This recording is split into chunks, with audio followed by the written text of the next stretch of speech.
एक मुदगल नाम के ऋषि हुए, उनकी जीवनी वृत्ति थी शीलोंच वृत्ति। शील, जब किसान अपना अन्न उठा लेता है, कोई अधिकार नहीं रहता, फिर उसके खेत से दाने चुगना। बाजार से अन्न उठ गया है, बाजार हट गई, फिर वहां से दाने, उसे उंच कहते, उसे शील कहते। शील और उंच वृत्ति से वो एक बार संग्रह करते, एक द्रोण अन्न, और फिर अमावस्या के दिन, पूर्णिमा के दिन ऐसे अतिथि सत्कार करते और जो बचता उससे प्राण पोषण करते। जब बहुत समय तक अपने धर्म का पालन किया जाता तो उसका फल प्रकाशित होने के पहले उस धर्म की निष्ठा देखी जाती है। तो दुर्वासा जी महाराज पधारे, जब वो प्रसाद पाने के लिए तैयारी थे तो आगे बहुत भूखा हूं, सब आ गए। जो गिरा भी था जूठन, उसको लेके अपने शरीर में लगा ली। फिर 15 दिन बाद फिर आ गए, 6 बार ऐसे। अब सोचो इतने दिन कोई भूखा कैसे रह सकता है? पर निष्ठा, स्वयं भूखे और परिवार भूखा। पहले हम सब ऋषियों की संतान है, पहले ऋषि जन वनवास भी करते थे, अपनी पत्नी पुत्र आदि, तो हम सब जितने भी हैं सब ऋषियों की संतान है। अब जब दुर्वासा जी ने देखा कि इनके चेहरे पर कोई गुस्सा नहीं, कोई प्रतिकूलता नहीं, और इतने दिन भूखे हो गए, इनको 90 दिन भूखे रहना कोई छोटी मोटी बात है? 90 घंटे भूखे रह के देखो कैसा लगता है, चिड़चिड़ाहट पैदा हो जाएगी। 90 दिन भूखे हैं और महात्मा हर बार आके पा जाता है और कुछ बोलता नहीं। तब उन्होंने कहा तुमने जीत लिया, उत्तम लोगों को जीत लिया। ऐसा दुर्वासा जी कह रहे थे कि दिव्य विमान उतरा, जिसमें हंस जुटे हुए थे और एक बहुत ही तेजोमय महापुरुष, वो देवदूत बोले, ब्रह्मर्षि ये विमान आपको अपने इस कर्म से प्राप्त हुआ है, आइए इस पर बैठे और जिस लोक में चाहिए उस लोक के सुख का भोग भोगिए। कोई भी निष्ठा परिपक्व होने के पहले उसमें प्रश्न आता है, जैसे क्लास पास करते हैं, वही 5 से 6 में जाना है, 6 से 7 में तो होती है ना। तो बोले परीक्षा क्यों लेते हैं? परीक्षा नहीं होगी तो अगली भूमिका में कैसे जाओगे? तो भगवान तो सर्वज्ञ तो टीचर भी है, जो जिस क्लास का अध्ययन कराता है, और वो देखता है तुमने जो अध्ययन किया है उसमें तुम कितने प्रवीण हो, आगे बढ़ो, नहीं तो फिर उसी क्लास में रहो और परिपक्वता करो, फिर आगे बढ़ो। ये सिस्टम ऐसे थोड़ी भगवान को कोसना कि परीक्षा क्यों लेते, नहीं, बिना परीक्षा भूमिका में कैसे पहुंचोगे, वो ऐसा है। और जहां परीक्षा नहीं ली जाती वहां धोखा ही प्राप्त होता है। मान लो डॉक्टर है और उसने परीक्षा दी नहीं, मतलब वास्तविक उसने पढ़ाई की नहीं और किसी भी तरह से डॉक्टर बन गया, और उसको सही मायने में ज्ञान है नहीं कि अब इसको कौन सा इंजेक्शन लगा तो मर ही जाएगा मरीज। इसलिए अच्छी तरह वो अपनी डॉक्टरी पढ़े, फिर अपनी योग्यता से पास हो तो लाखों को सुख प्रदान करेगा। ऐसे हर क्षेत्र में है, अच्छी तरह से आप साधना कीजिए, फिर भूमिका में तो लाखों का उद्धार कर देंगे। ऐसे नहीं कि मनमानी आचरणों को करें हम योग्यता प्राप्त कर ले। कई सिद्धांत लोक में नहीं तो कि परलोक वाला कैसे हो जाए? आ गया ना विमान, कोई गुस्सा नहीं, कोई परेशानी नहीं, इतना ऋषि ने उनको भूखा रखा। पर ऐसे नहीं कहा कि हर बार आ जाते हो तो इतना तो आ ही सकता है ना, हमारा परिवार है, तुम्हें शर्म नहीं आती? हम श्रद्धा पे श्रद्धा करते चले जा रहे, आप हमें मारने पे तुले, एक भी शब्द नहीं, कोई परेशानी नहीं। उसी समय विमान आ गया। देवदूत ने जब कहा ये विराजिए और चलिए जिस लोक का सुख चाहिए उसको भोग लीजिए, तो उनका देवदूत, मैं सुनना चाहता हूं कि जिस लोक में तुम हमें ले जाना चाहते हो वहां कौन कौन से गुण हैं और उनका क्या दोष होता है, वहां दोष क्या है। जब मैं ऐसा जानूं तब जो है उस लोक में जाने की इच्छा करूंगा। अगर कोई संत पुरुष चल रहा हो उसके पीछे 7 पग चल दे तो उसका बड़ा पुण्य बन जाता है। जैसे कोई महात्मा जा रहा है, आप उनके पीछे पीछे 7 पग चले जा रहे तो बड़ा पुण्य बन गया, क्योंकि 7 पग उनके साथ चले। तो जीवन में जब आपका शरीर छूटेगा तो 7 पग महात्मा का साथ दिया है, अरे बड़े सुकृत का कार्य है। तो तुम मुझे ये उत्तर दीजिए, जब मैं समझूंगा कि ऊपर के लोकों में मुझे क्या प्राप्त होगा फिर मैं जाऊंगा, अन्यथा ऐसे नहीं।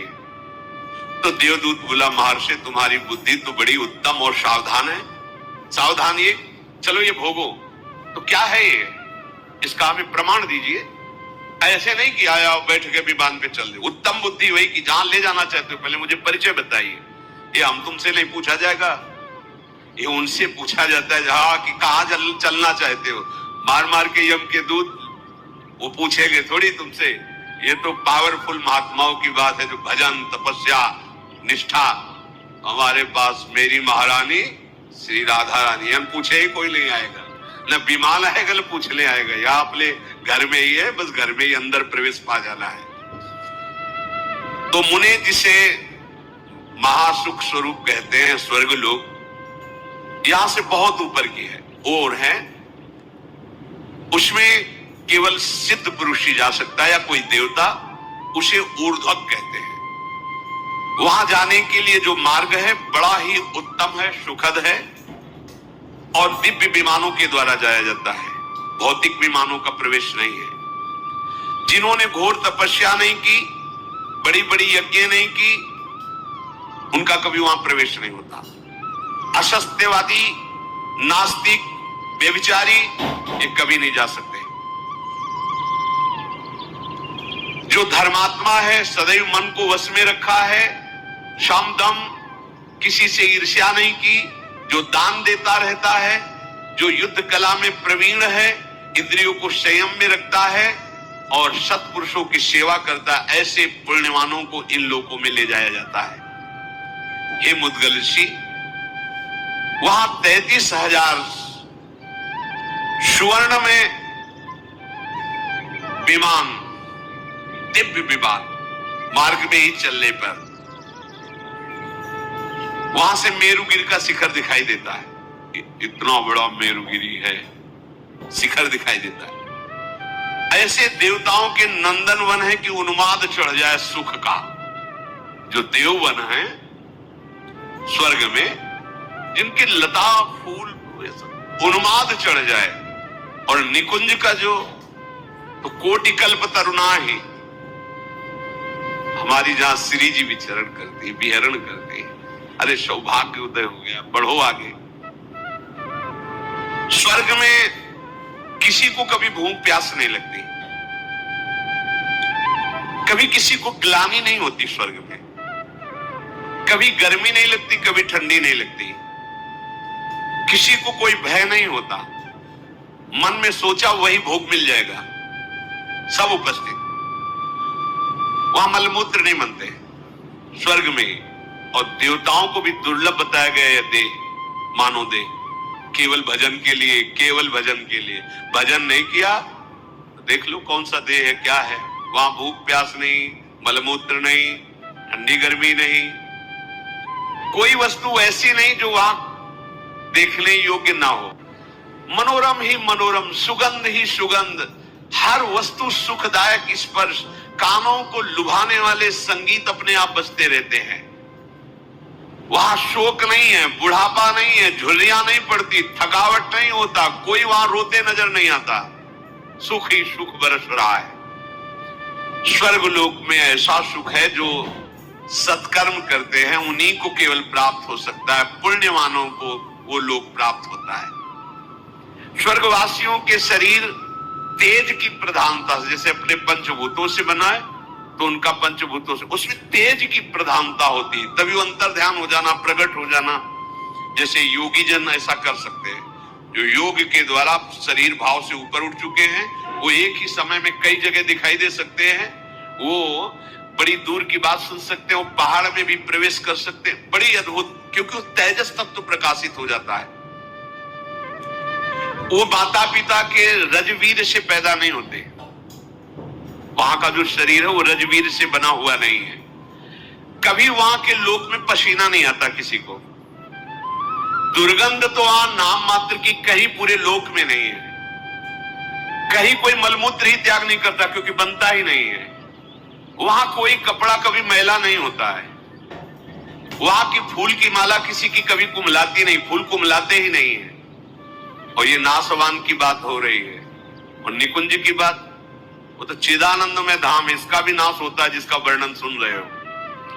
तभी तो जब ये सब सुना जाता है तो बस यही लगता है यही मिले चल के, अप्सराएं मिलेंगी, विमान मिलेगा, सुखी हो जाए। कितने मिनट, जैसे आप यहाँ के किसी बहुत हाई फाई होटल में जाएं, बुक करवाएं कमरा, व्यवस्था है, धन दीजिए, और जब धन खत्म हुआ तो एक रोटी भी नहीं मिलेगी, धक्का मार के बाहर निकाल दीजिए। बिल्कुल ठीक ऐसे स्वर्ग है, तुम्हारा पुण्य है, ये सब है, जहां पुण्य खत्म हुआ तो धक्का मार के नीचे फेंक दिए जाओगे। वहां निरंतर सुख ही सुख है, मनोरम ही मनोरम है।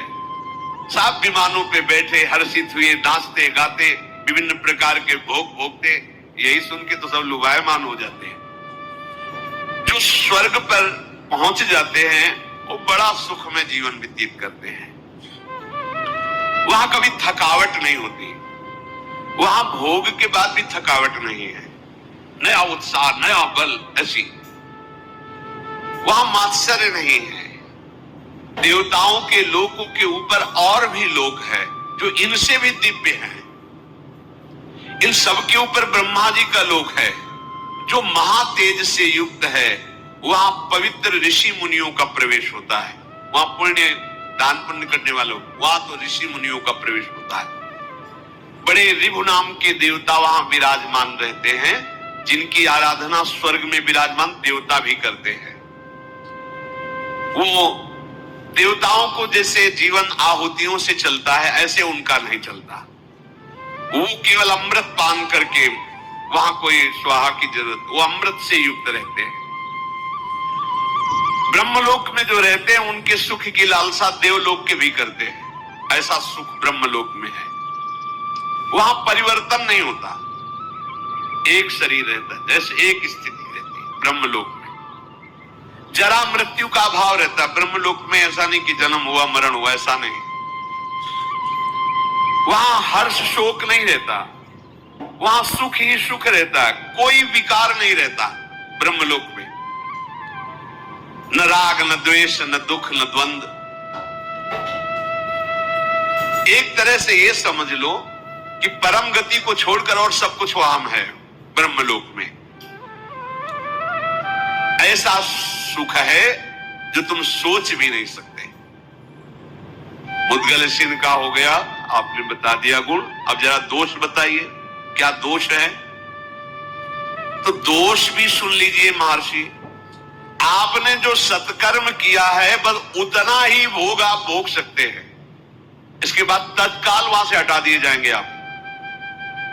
कि भाई 1 महीने से रह रहे हैं होटल में, इतना पैसा दिया है, अब आज की रात्रि तो काट लेने दो, तो फुटपाथ में काटना पड़ेगा।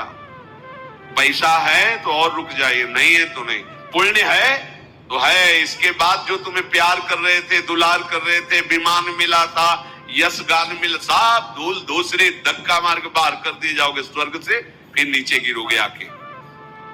अच्छा, वहां कोई तुम पुण्य या नया कर्म कर नहीं सकते। जो पुण्य करके गए उतने केवल भोग मिलेगा। पुण्य गंवाने पर वहां से बहुत ही क्लेशित होकर हटाया जाता। क्यों भाई? जो अप्सरा जो सब भोग रहे थे तत्काल सब हट गए। अब उसमें आसक्त है, उसे धक्का मार के बाहर किया जा रहा है। कितना दुख है। स्वर्ग में सबसे बड़ा दोष मुझे ये जान पड़ता है कि जहां पुण्य खत्म हुआ तो उसका बहुत बुरी तरह पतन होता है।